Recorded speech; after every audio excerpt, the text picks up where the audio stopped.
Դուք երբևէ հանդիպել եք Նաիրի Հունանյանի հետ կամ նման ցանկություն երբևէ ունեցել եք, եթե հանդիպեիք, ինչ կհարցնեիք։ Երբեք նման ցանկություն չեմ ունեցել, հասկանում եք, ասենք, կարելի է հանդիպել ինքնաձիգը ստեղծող Կալաշնիկովի հետ, բայց Կալաշնիկով զենքի հետ զրուցելը անիմաստ եմ համարում։ Գործիք է, որը համարում է, չի ընդունում, որ իրեն ուղղորդել են, բնականաբար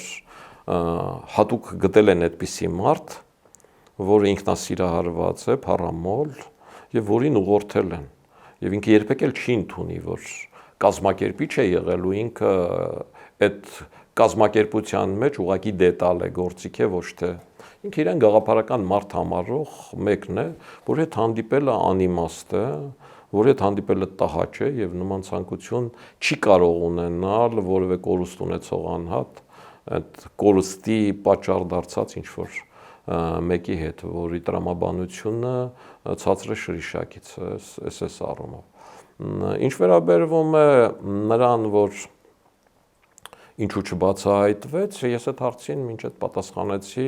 Հայաստան-Ռուսաստան փոխհարաբերությունների համատեքստում եւ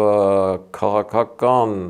այն իրավիճակի, ինչ որ գտնվում է այսօրվա Հայաստանը, Ռուսաստանը, այսօրվա աշխարհը, դրա բացահայտելու հնարավորությունը շատ փոքր է։